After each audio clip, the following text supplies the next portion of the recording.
Sawadee Kap. Hello and welcome to Daily Wisdom, Walking the Path with the Buddha. Today is Saturday, which means it's our Pali Canon and English study group where we study the words of the Buddha in the book series Buddha Vajana. This book series is an extraction of the Pali Canon. There's 13 individual books where a team of people here in Thailand have gone through the original source of Gotama Buddha's teachings and extracted or curated some of the most important teachings around various topics. The book that we're studying today, or at least the first part of that book, is called The Foremost Householder. These are the most important teachings that this team of people felt were important for household practitioners like you and I to learn and practice and gain the benefits of having understood these teachings and put them into practice. There's other books as well that we've been working through in this series, and these books are not necessarily in any particular order, although they are numbered volume 1 through volume 13. We're on volume 7 now. We're just starting that. And this program is just going to keep continuing. So if you're joining us for the first time, you can actually get a copy of these books in printed format by going to our website, which is buddhadailywisdom.com. And in the online classes section at the very bottom, there's a link to get the printed versions. Or if you would like to download the PDFs, those are available in our Facebook group, Daily Wisdom, Walking the Path with the Buddha. You go into the files section on the menu of the Facebook group, and from there you can download the books that we're using for this program. And right now I've got 7 of them uploaded there because every 2 weeks or so we're going into a new book. Today's going to be chapters 1 through 20, which only takes people about 45 minutes to an hour to read over the course of many days if they like. And then next Saturday, we're going to do chapters 21 through 41. And together, everybody's out reading throughout the week, learning and understanding the teachings, looking at them, investigating the teachings. And then we use this time to come together as a group, first starting with meditation. And then after meditation, we open up the floor to any questions on the chapters that have been studied this week. So this is kind of like an intermediate program after students have already really dove into the teachings of the Buddha and other forms, and they're looking to really study directly the words of the Buddha. Because on Sundays and Wednesdays, we have another program right here on this Facebook group and this YouTube and Zoom and all the other places where we share content across the internet, where we go through the book Developing a Life Practice, The Path That Leads to Nibbana. And this book is available in printed format or also downloadable for free, where over the period of about 7 months, I'm walking you through to build a real nice foundation and understanding of the Buddha's teachings so that you can practice them in daily life as you develop your life practice more and more throughout that program. And some students will move from that program into this program. Some students will do both at the same time. Even starting out, some students will do that program and this program at the same time. I welcome you to join any of these classes and learn in any way that you'd like, because the more that you learn Gotama Buddha's teachings and you reflect on those and you practice them, you're going to see that your wisdom and understanding of these teachings that will help to awaken the mind to this enlightened mental state where the mind's peaceful, calm, serene, and content with joy permanently. But it takes effort, it takes determination, it takes diligence, it takes time for you to set aside to be learning in class like this and outside of class as well. And we start these classes with our meditation so that we can kind of prepare the mind to learn and absorb the teachings of the Buddha. If you haven't joined us before and this is your first time joining, it's okay, because we're going to be displaying these chapters on the screen as students are asking questions, so you can actually learn today. So you're welcome to join us for meditation right now, and you're also welcome to stick around and learn with the words of the Buddha in this Pali Canon and English study group. So I'd like to invite you to pull up a chair or a bench or a meditation cushion and just kind of get the body ready for meditation, as we also prepare the mind for meditation as well. So make the lower body comfortable and erect the spine so that it stays engaged. This helps keep the mind attentive and alert during meditation, because meditation is an active, independent, purposeful training session where we're training the mind to either eliminate unwholesome qualities and cultivate wholesome qualities. Here we're going to do breathing mindfulness meditation just to clear the mind and kind of let go of any chatter or erroneous thoughts that might be lingering in the mind. Once your body's erect, just close the eyes and start breathing in through the nose and out through the nose. Just take some nice natural breaths. Breathing in and out. Your breath doesn't need to be synced up to the cueing and the guidance that I'm giving you. This guidance is just kind of a reminder for you of what to do. This is your independent practice. And in these classes, I tend to give very little guidance because people who join tend to be a little bit further developed in their meditation practice. So just breathe in through the nose and out through the nose.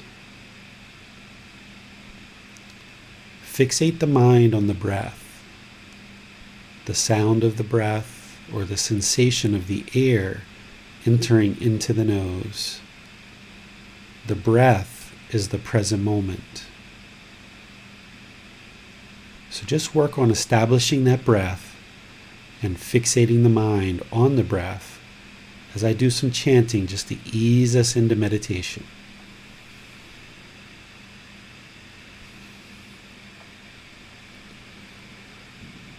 Arahang Samma Sambuddho Bhagava Bhutang Bhagavanang Apivateyami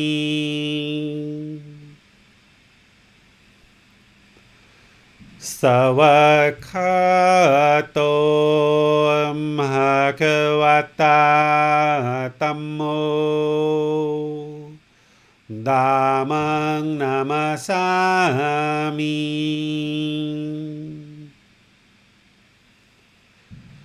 Supatipano Bhagavato Savaka Sangho Sanghang Namami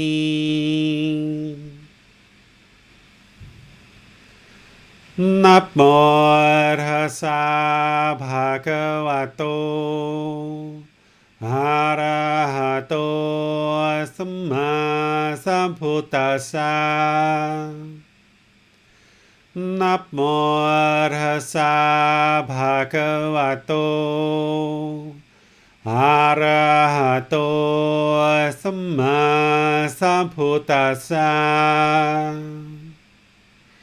Namo Tassa Bhagavato Arahato Samma Sambuddhassa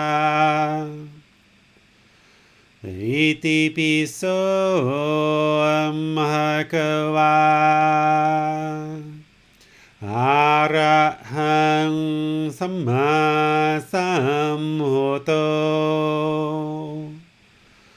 Vicacaranang sammuno Sakhato rokavitu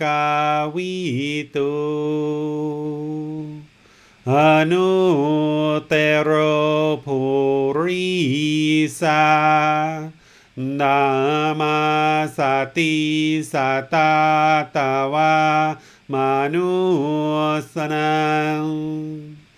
Bhuto bhagavati.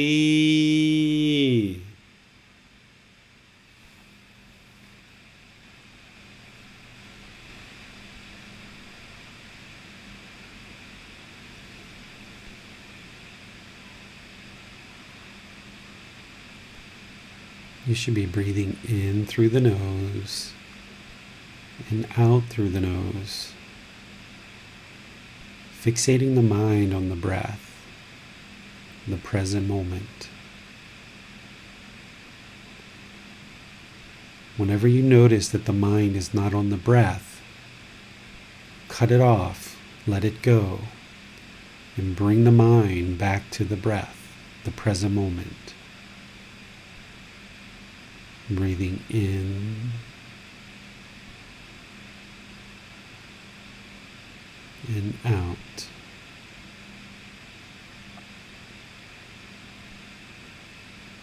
If you notice the mind going to the past, the future, any thoughts, ideas, or perceptions, don't try to judge them, don't try to label them, don't even try to figure out where they're coming from. Just cut them off, let them go, bring the mind back to the breath in the present moment. Breathing in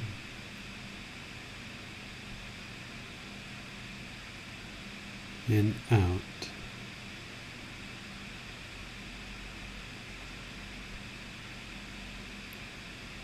Breathing in and out.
อะระหังสัมมาสัมพุทโธภะคะวา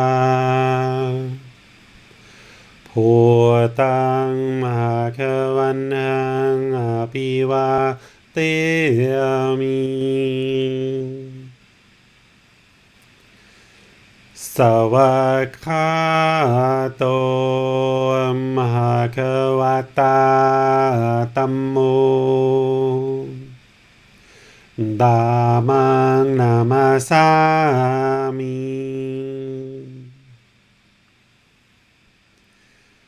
สุปฏิปันโนภะคะวะโตสาวกสังโฆสังฆังนามามิ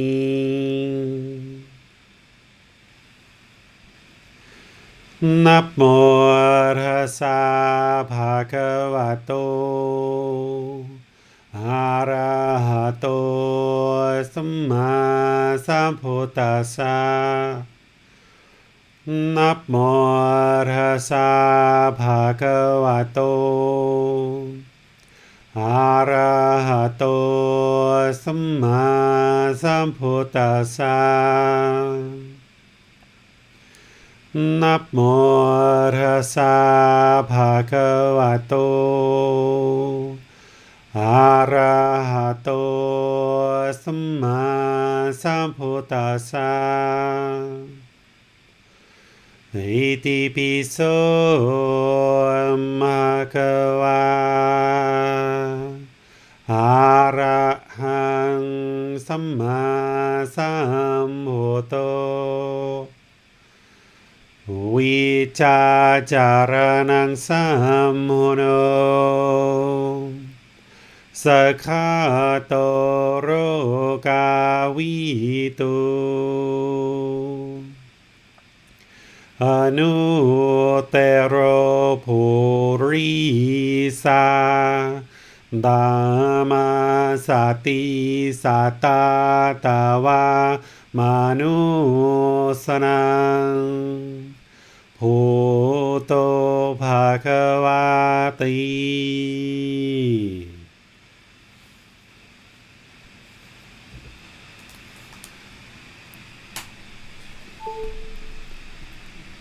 Okay, if you guys would like to slowly start making your way out of meditation. As I mentioned, we start each of these classes with meditation just to prepare the mind, letting go of any erroneous chatter or anything that might be in the mind to help prepare it for learning. And we come together to support each other each Saturday, as well as our Sunday and Wednesday classes as well. As a community spread all out through the world, we can still come together and support and encourage each other through meditating together, through learning together, through asking questions and learning from each other's questions. I'm here to provide guidance and support, and it's up to you to learn and practice and seek guidance in order to understand this path more and more deeply. And what I've got prepared for us today, or at least what I've kind of set up for you guys, is for you to study these first 20 chapters, which are very short and don't take very long to actually read. And if you've been doing that just kind of 5 or 10 minutes a day, maybe 3 or 4 days in your week, then you just kind of drip feed it into the mind, and it tends to stick around and allows you to apply it in daily life better than if you were just to sit down and read at 45 minutes or an hour all at one time. So hopefully you've been doing that, just kind of drip feeding it into the mind, and now's your opportunity to ask any questions that you have related to these first 20 chapters in the book. I have Manal and Basam both who are moderating for today, and they will be able to see your questions if you post those into Facebook, YouTube, or Zoom, and ensure that they get asked during the class. If you're in Zoom, you can electronically raise your hand and ask any questions that you like by the moderators just unmuting you. And at this point, you should be able to see the book displayed on the screen so that as you guys ask questions, I'll kind of scroll to the appropriate chapter and be able to answer any questions that you guys have. So with that, I'll just turn it over to Manal and Basam and you guys for any questions that you've got.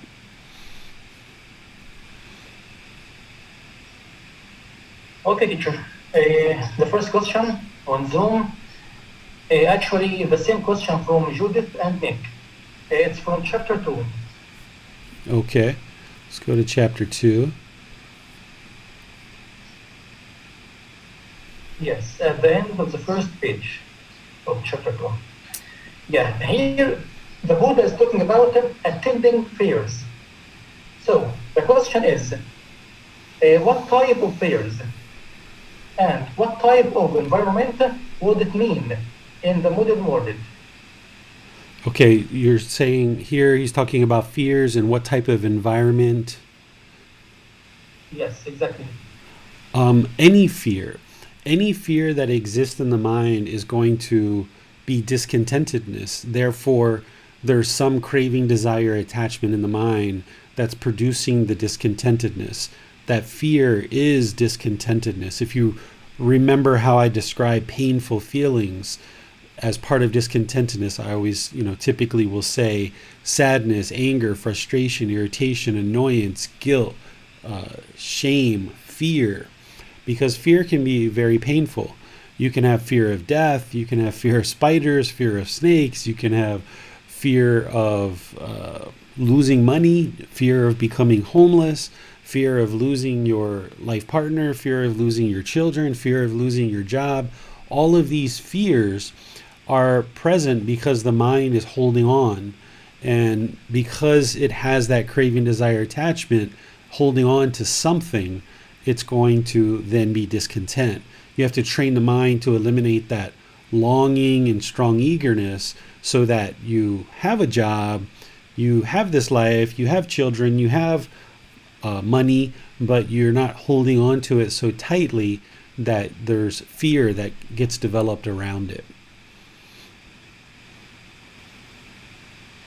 Okay, at the last 4 lines, the Buddha is saying attending fairs is one. There is also a question about fairs. I'm not sure if I'm looking at the right spot here. Are you? Can you point me to exactly what you're talking about? Yes, teacher. Last 4 lines. Yes, here. Okay. Yeah. These 4 lines here? Yes. Okay. Second line here, attending fairs is one. Oh, fairs.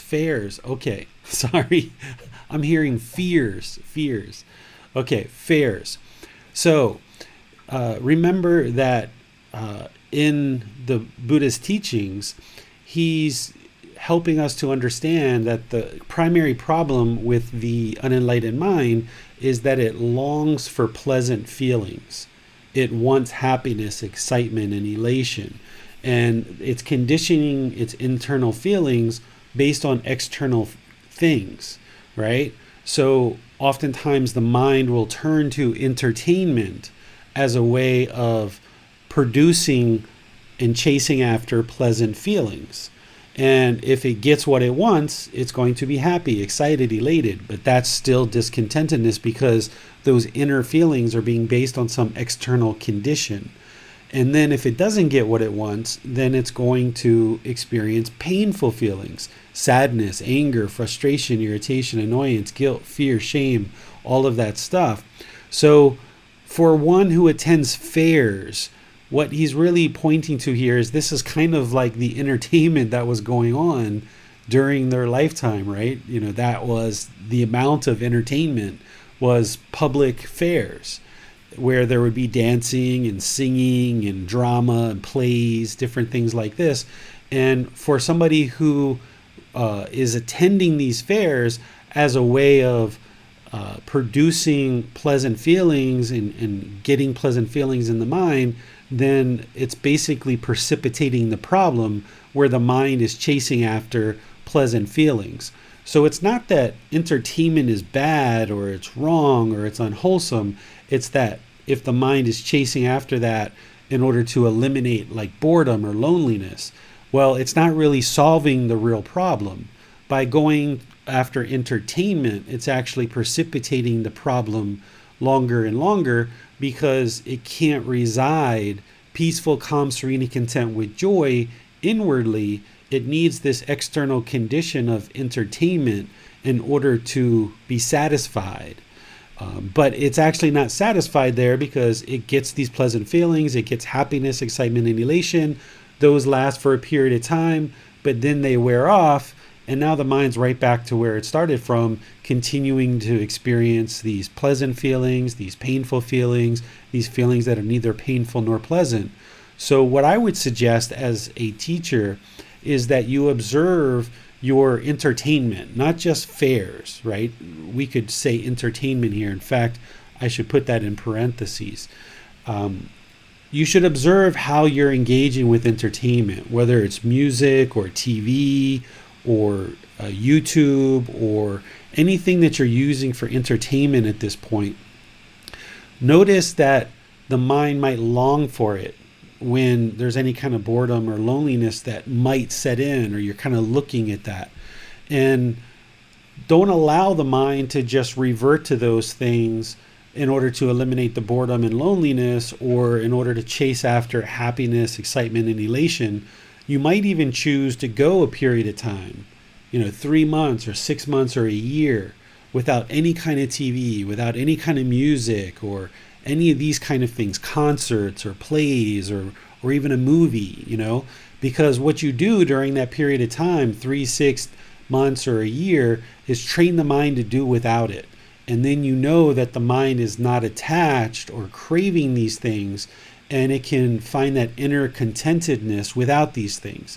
And as you train the mind to do that, then over time, if you know with 100% certainty that the mind is not attached to these things, and it is peaceful, calm, serene, and content with joy with these things or without them, then if you started to watch a movie occasionally, or watch some TV occasionally, or listen to some music, that's fine. There's nothing wrong with actually watching these things or participating in some type of entertainment.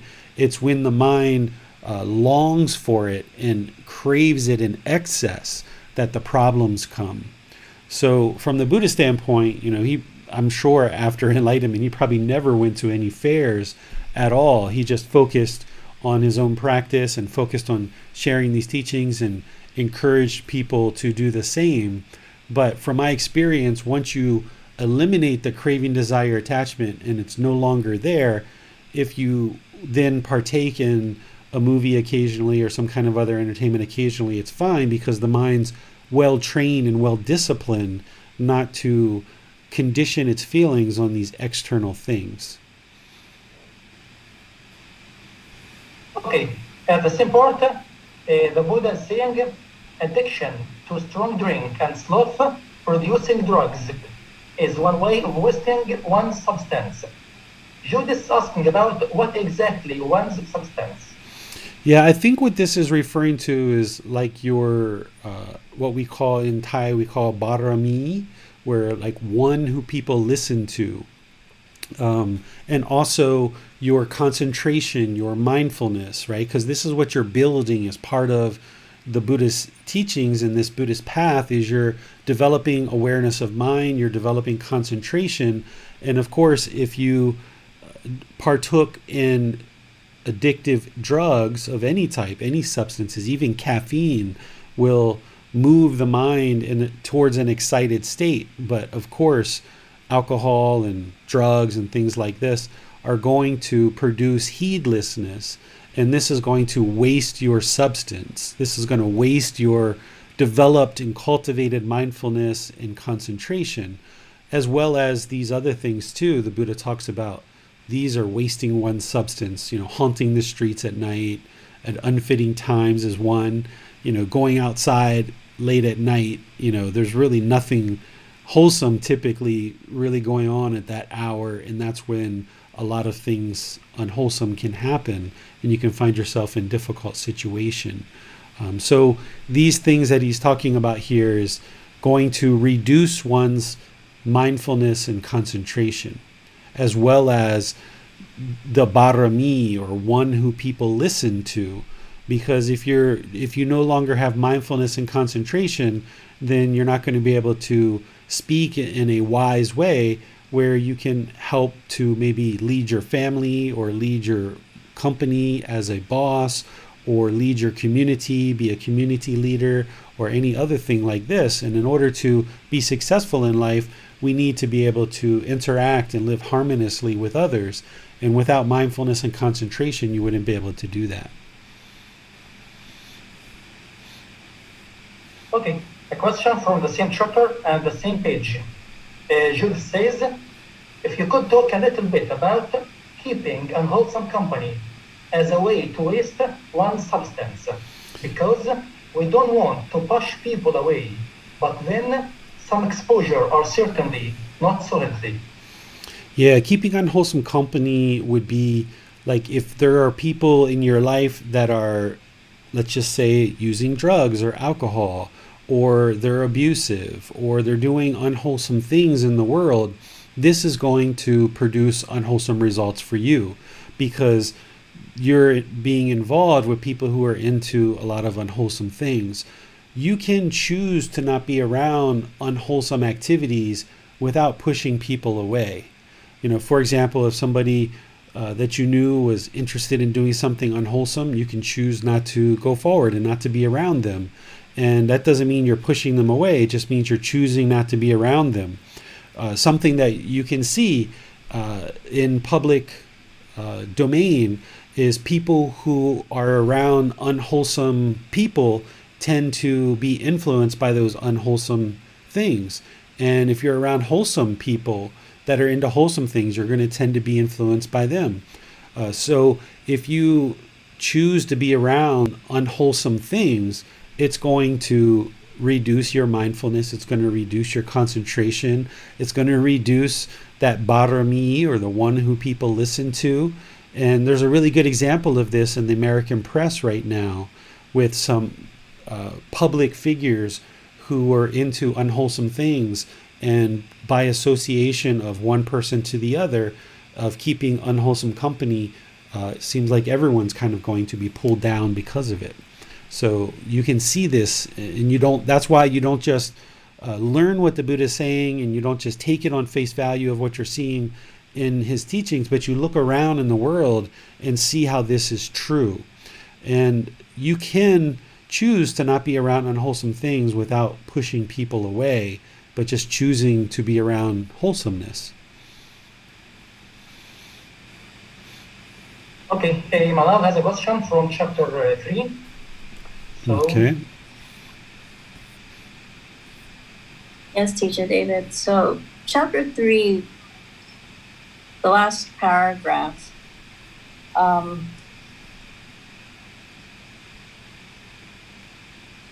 this is sort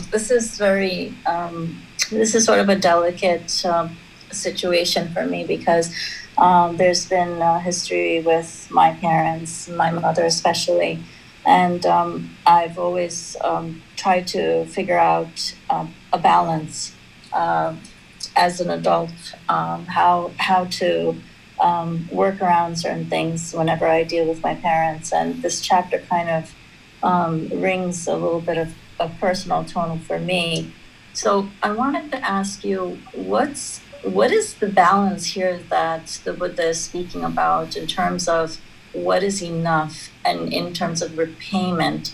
And this is something that's also very important for me to appreciate, acknowledge, and also repay what my parents have done for me. I would never overlook all the things that they have actually helped me throughout my life, but it becomes a challenge, with their choices currently, and how I can be in a state of appreciating and repaying them.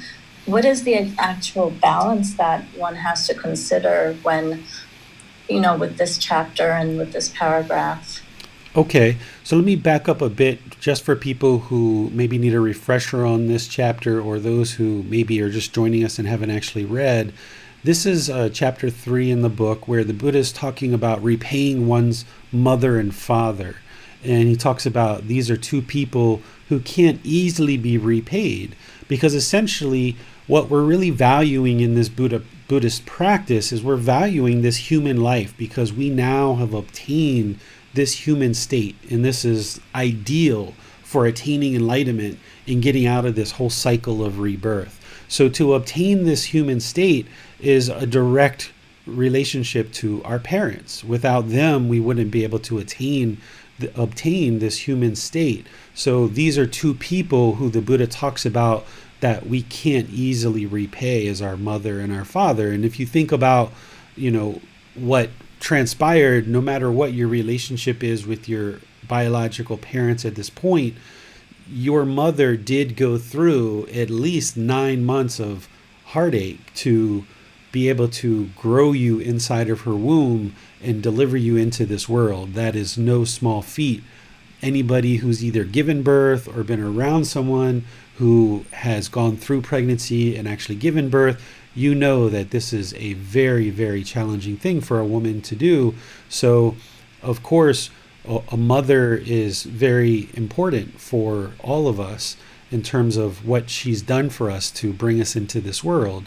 And likewise, a father, in a lot of cases, has also been there by the mother's side and supported the mother and helped to provide the things that the mother needs in order to bring the child into the world. And then upon the birth of the child, there's a lot of things that the parents are going to do in order to bring us up and show us the world, which is what the Buddha talks about here. He goes through and explains things that we could actually have done during their life for 100 years, if they lived for 100 years. And all of these things still would not be enough to repay our parents for this kind of debt of gratitude that we should have for our parents having given us this human birth. He doesn't necessarily talk about the human birth here, but that's essentially what he's describing, is that's why our parents are so important, because we've got this human birth and they've brought us up and shown us the world, and it's not easy to repay them for having sustained our life and gotten us to the point where we now have this opportunity to attain enlightenment. And the Buddha describes here towards the end that because our parents are a great help to us, they bring us up, they feed us, they show us the world, we should look to repay our parents for this debt of gratitude. And if you're on good terms and you have good relationships, or you just have a so-so relationship with your parent, you can do that through, taking them out to dinner, through bringing them a gift every once in a while, through calling them up and seeing how they're doing. There's multiple things that we can be doing to ensure that our parents are taken care of and have the necessities that they need in life to sustain their life, because it's their karma, right? It's the result of their decisions. By them treating us well as we were a child, even if we feel like they didn't treat us well, they did at least provide us food, water, clothing, shelter, and medical supplies to sustain our life and show us the world. And now as they decline into age, it's our responsibility to now kind of pay that back by helping them and provide them food, water, shelter, clothing, and medical care if they need that, and ensure that they've got what they need. And this is our way of repaying them. But the Buddha talks more directly here as it relates to the teachings, because the number one goal is for everyone to attain enlightenment, either during this life or at death, and escape this whole cycle of rebirth. So one of the best things that we could do for our parents is, because they've shown us the world, if we happen to come into these teachings without our parent knowing them, then we are wise to the teachings in a way that our parents aren't, which means we have the ability to escape the cycle of rebirth in a much more direct way, and our parents don't, because they're unwise to these teachings. And one of the things that the Buddha is talking about here is, as a way of repaying them, is to essentially establish them in these teachings so that they essentially have the ability to escape the cycle of rebirth. And that would be one of the best ways to ever repay our parents, no matter how many gifts or how many meals or, the Buddha goes through a whole list of things here, massaging them and carrying them on your shoulders and cleaning up their urine and their excrement, that all of these things are minimal compared to establishing them in these teachings, essentially. And he talks, if a parent lacks confidence, meaning confidence in these teachings, one encourages, settles, and establishes them in confidence. If when one's parents are immoral, meaning they don't have moral conduct, one encourages, establishes, and settles them in virtuous behavior. If when one's parents are selfish, right, one encourages, settles, and establishes them in generosity, kind of living open-handedly and giving, sharing. If when one's parents are unwise to the Buddha is someone who doesn't understand the Four Noble Truths, who doesn't understand the Eightfold Path, doesn't understand the 5 precepts and all these other teachings, that's an unwise person. And a wise person would be someone who does understand these things. So if one's parents are unwise about these teachings, one encourages, settles, and establishes them in wisdom. In such a way, one has done enough for one's parents, repaid them, and done more than enough for them. So if your parents are unwise to these teachings and they don't understand all these things that we just talked about, what I suggest is that you find humble ways to kind of help them see a little bit. But in some circumstances, parents are just so adamantly against, looking at things like this, that you really can't do much in terms of direct, here mom, here dad, read this book kind of thing.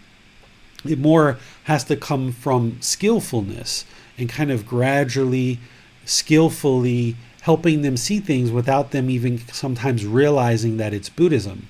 So if your mom or dad were just so angry or so frustrated or sad or irritated about something, you don't have to say, well, there's this universal truth of impermanence and you should study the Buddhist teachings. You don't have to come at it like that. You can say, well, mom, I'm just curious. In the past, when you've been sad, has that been permanent? Is that something that has been around permanently? And of course, her mind's going to say, no, it hasn't been. Well, okay, I'm sure you can work through this. What is it that's got you angry or sad? Let's talk about that. Because yourself, if you've got wisdom, it's craving, desire, attachment of some sort.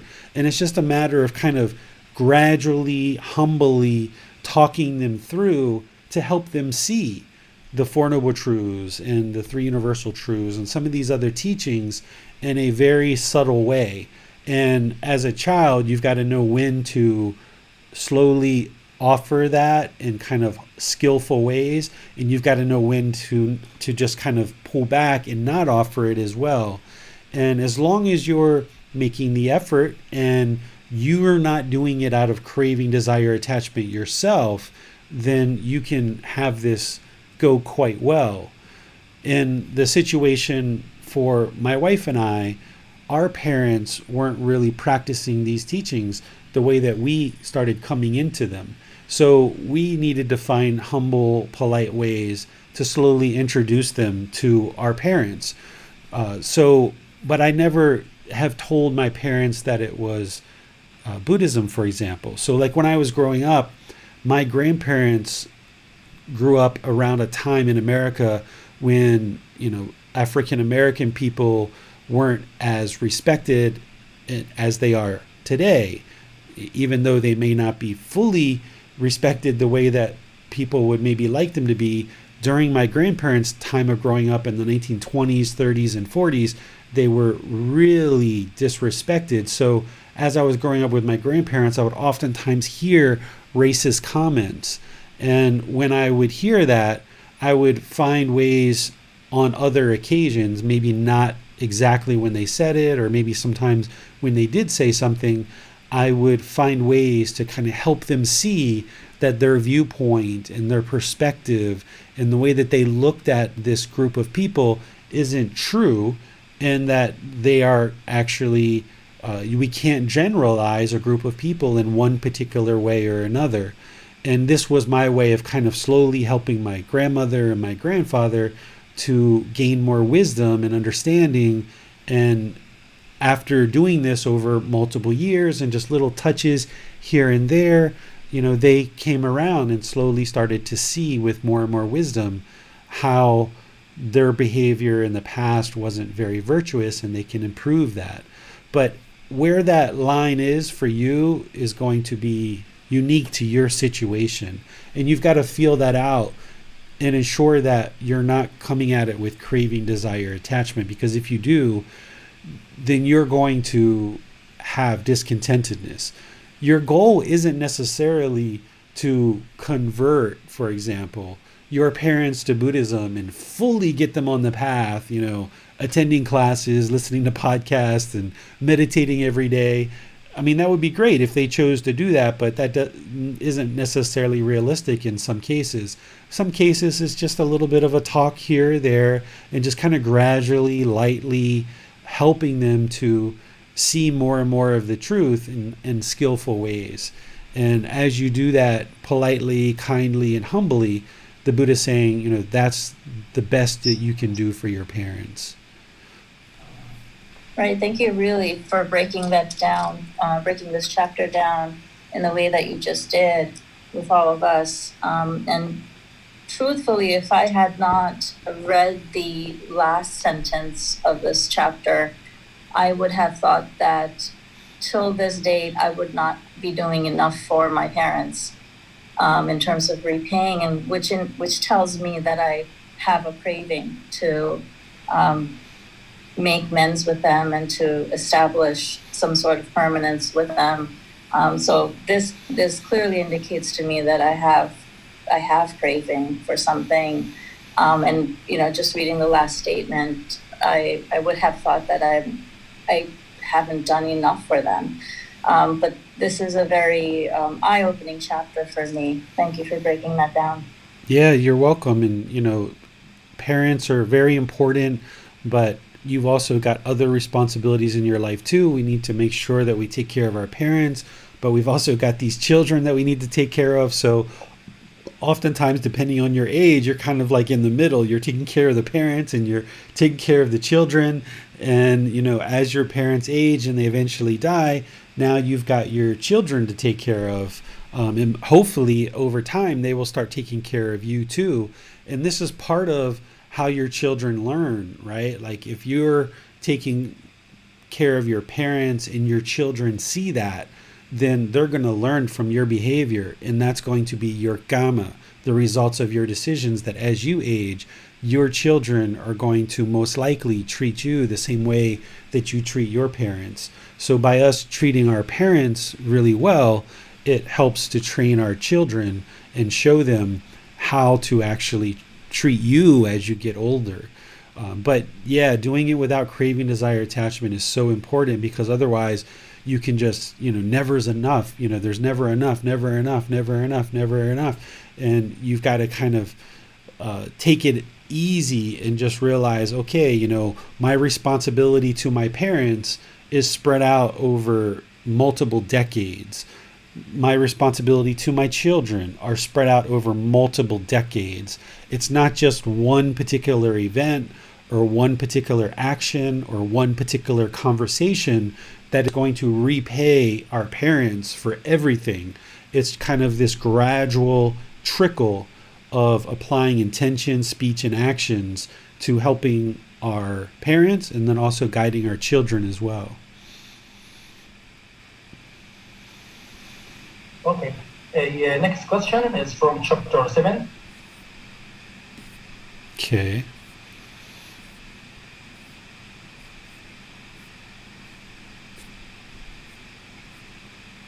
Yes.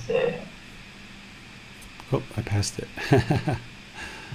Yeah, this page. No, next one. Next page, teacher. Okay, it's chapter 7, but a different page. Second page. Yes, exactly. First paragraph. To conceal his bodily, verbal, and mental misconduct, he nurtures an evil desire. He wishes, let no one know me. Jude is asking here, what does he mean by let no one know me? Yeah, this chapter is talking about someone who is essentially either cultivating wholesome qualities or cultivating unwholesome qualities. And he's talking about a person in this particular paragraph who is of an unwholesome nature. And this person is essentially in debt, meaning they're doing all this wrongdoing and they're concealing their intentions, their speech, and actions. When you see bodily, verbal, and mental misconduct, bodily is right action, verbal is right speech, mental conduct is right intention. So someone's concealing their misconduct and they have this evil desire, like let nobody know what I'm doing. So they're trying to conceal what they're doing. And here he goes on, if you see here where he says, let no one know me, he intends with right aim. That's right intention. Let no one know me, meaning let no one know what my intentions are. And then he speaks statements. This is right speech. With the aim, let no one know me, like kind of hiding and concealing their speech and kind of being, what do I want to say, malicious in the way that they're kind of hiding what they're doing. They're not making it known. They're not interested in talking publicly, or they're concealing. That's what I'm looking for, the word concealing. They're concealing their speech because they know it's unwholesome. They know that they have misconduct and they don't want it to be known publicly, right? And then the same thing with bodily actions as well. So what the Buddha is saying here is he's relating this to money and saying that if somebody does this, if somebody's got this bodily, verbal, and mental misconduct and they're kind of hiding it and concealing it, this is interest. Like he talks about debt, and he talks about, here he's talking about interest, like you're going to have to pay this back, that it's not going to just go away. This misconduct that you've been involved in, even though you're concealing it and you don't want anyone to know what you're doing, it's not going to go away. And you're going to have to essentially repay this interest, and it's going to come to light at some point. And that's where he uses this last sentence and say, this I say is the interest he must pay. So the person is going to have to repay this, and others are going to become aware of the misconduct. It's just a matter of time before people do. And once again, there's a story in America news right now that is illustrating this very, very well. Okay, a question from chapter 13. 13, okay.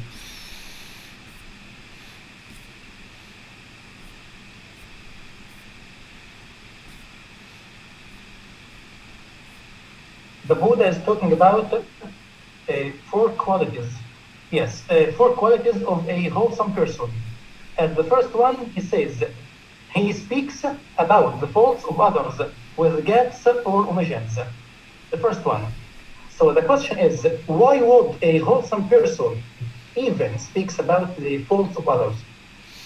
If a boss came to you and you were working on a team and said, hey, you're a senior member of this team and we added such and such 6 months ago, and I would like to get your perspective of how they're doing on the team, right? If this boss asks you of that, then, if you just are like, oh, they're so horrible, they're this, that, and the other thing, and if you spoke unrestrained about someone's faults, then the Buddha is saying that's unwholesome.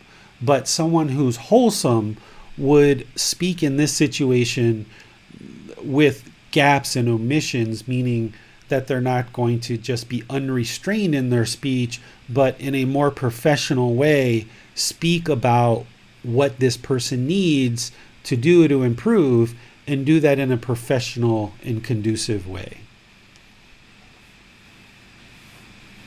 Okay. A question from chapter 15. Chapter 14? 15. Oh, 15. Okay.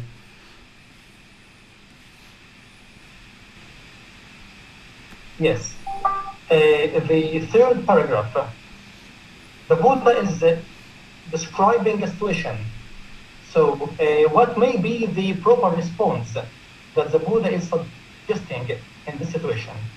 Okay, let me read through this one and just refresh my memory. And you said this was about the fourth paragraph or the third one? Third. The third. Paragraph. You're saying what is the situation, right? Yeah. Okay, so let's read this one. Chapter 15. With an unaffected mind, residing compassionate. That's the title.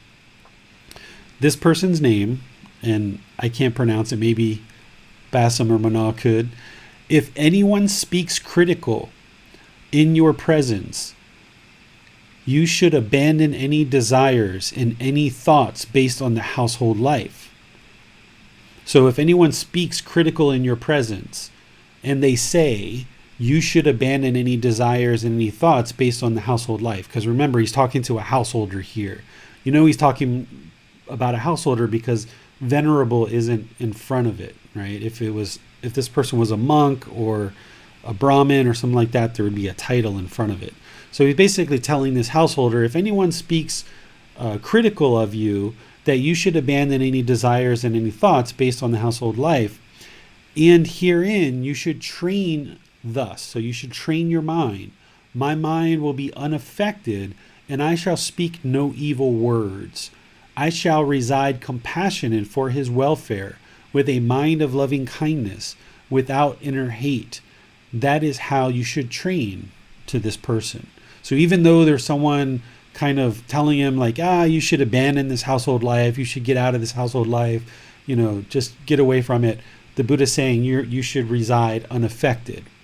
And now he says, if anyone should give you a blow with his hand, with a clod, with a stick, or with a knife, you should abandon any desire and any thoughts based on that you should abandon any desire and any thoughts based on the household life. So if somebody basically, it's not just they're speaking critical, but now they put bodily actions behind it, right? Like someone's actually coming at you and threatening you physical harm with their bodily actions and saying, hey, you should abandon any desires or thoughts that you have based on the household life.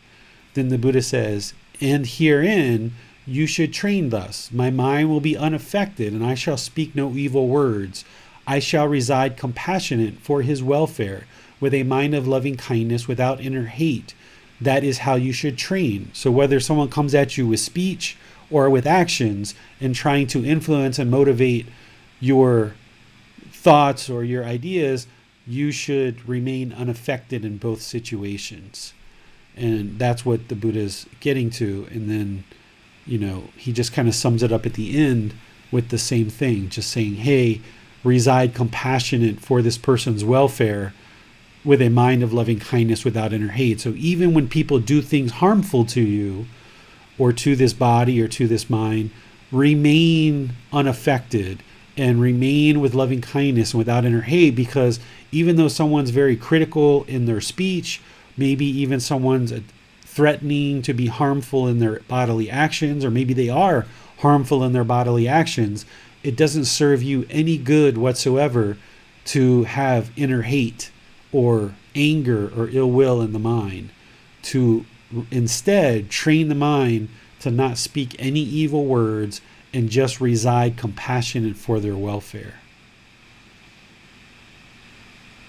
Okay, great. A question from Nick from chapter 17. Okay. Chapter 17. Yes. Yes, in the second paragraph, there is a mention of go away. So the question is, teacher, Also in chapter 17, I think I am misreading, or perhaps it is a typo. Go away. What do you know? I ask this because after this statement, it goes on to say that we should train that way.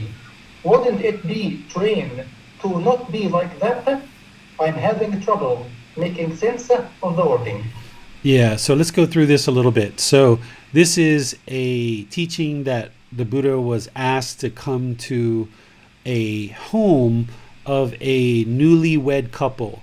And this husband and wife who are newly wed are residing with the husband's parents. So the wife is residing with her mother-in-law, father-in-law, and her husband. And the Buddha's talking about how a newly arrived bride basically for a period of time is going to kind of be diligent and have a real sense of moral wrongdoing and moral concern, that while she's around her mother-in-law, father-in-law, and her new husband and all the workers and servants and other people, that she's going to be kind of on her best behavior. But the Buddha then is saying, after a period of time, the newlywed bride is going to kind of get comfortable living together with her mother-in-law, father-in-law, and her new husband. And eventually she's going to tell them, go away. What do you know? Like, leave me alone. Like, you don't know anything. So even though she started out for the first few weeks or months being very kind, respectful, polite, if her mind is polluted, she's eventually going to get to the point where she's pushing away her mother-in-law, father-in-law, and husband, and not interested in heeding their advice or learning with them, or being a harmonious member of the household.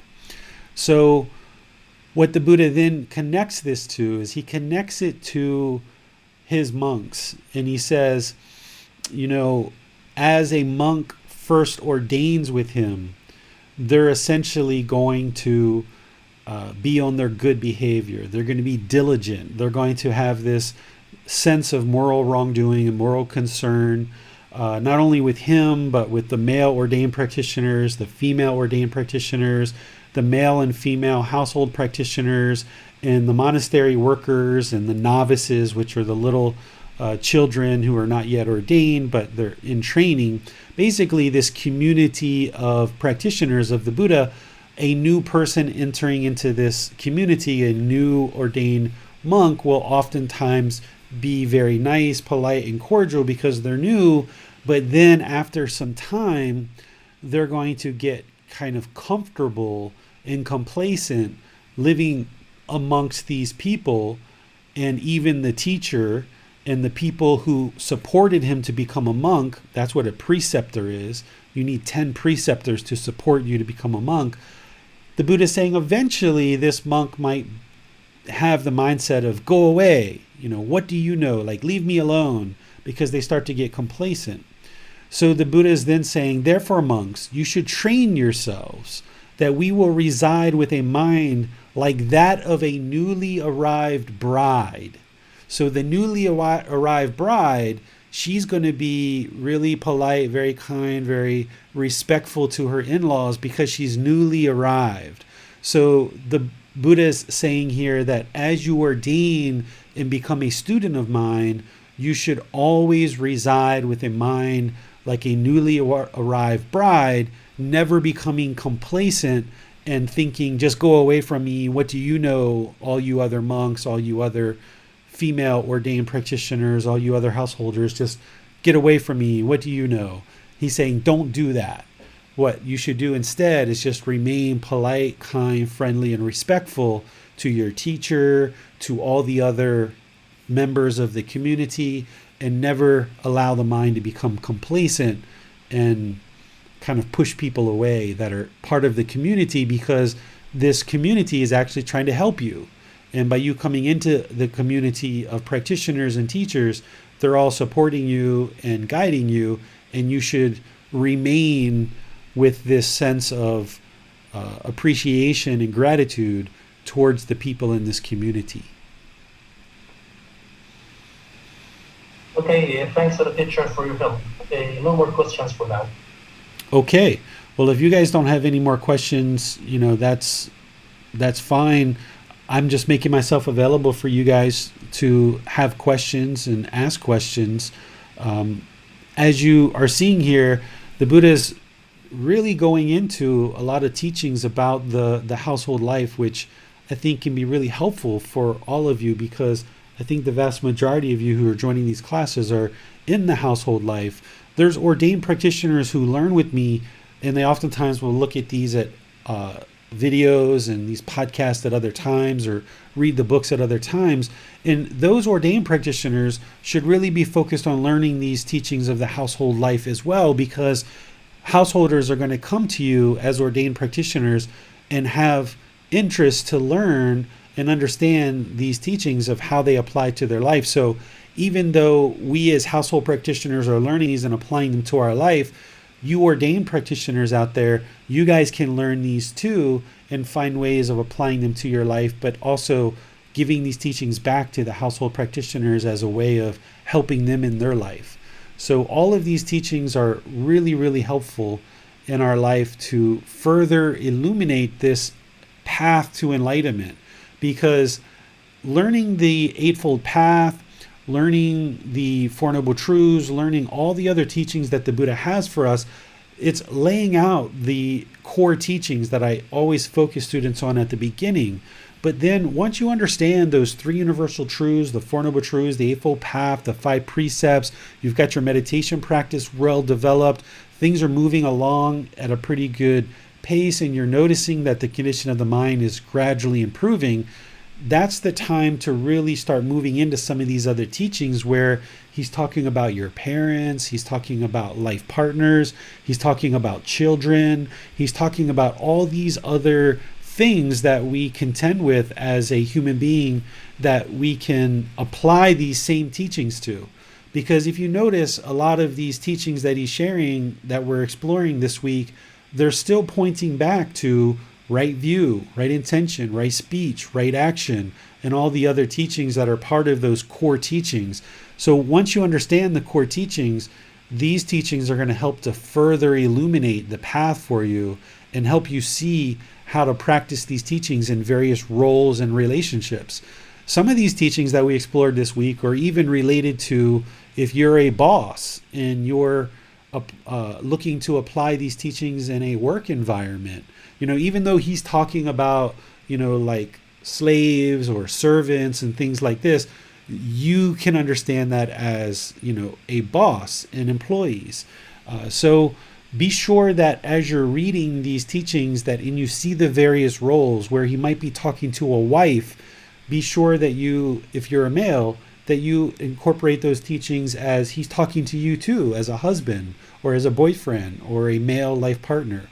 Or if he's teaching to a child, be sure that you understand that this is how you can teach your children to conduct their life this way as a child. But then also you're a child too. You're a daughter or a son, and you can function that way with your parents as well. So the Buddha's really illuminating much more than just the core teachings that we focus on as students are just starting out. So over this next week, read chapters 21 through 41, which is the last half of this book, and we'll explore those next Saturday with any questions that you guys have.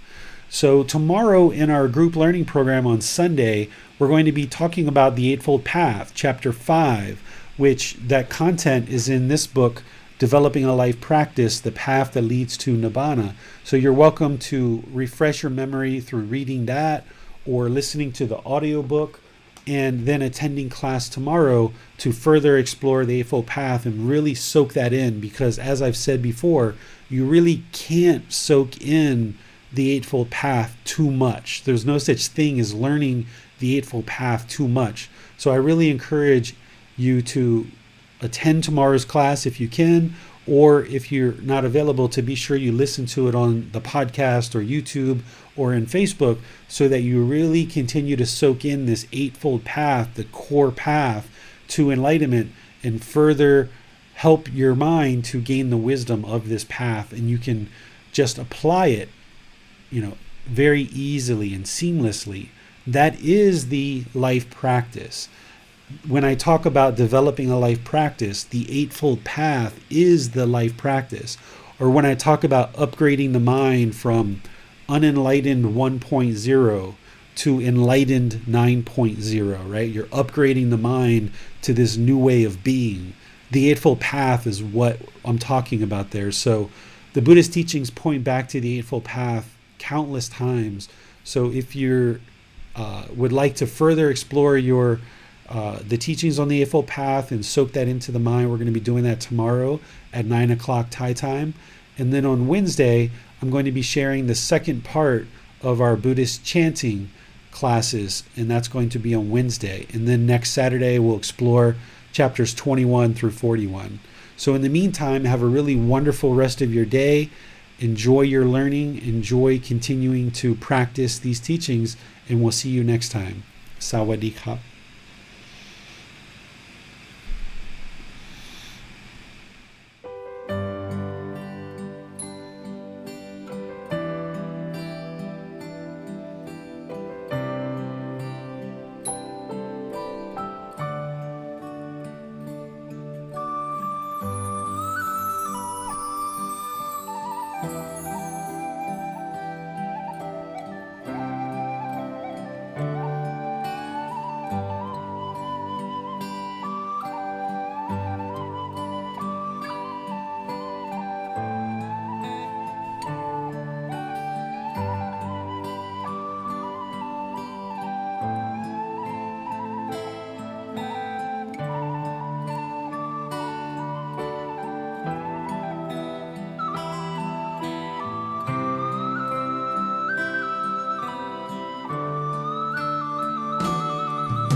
Thank you again for watching. Enjoy your meditation. Look forward to seeing you online and answering any questions that you might have. Thank you so much.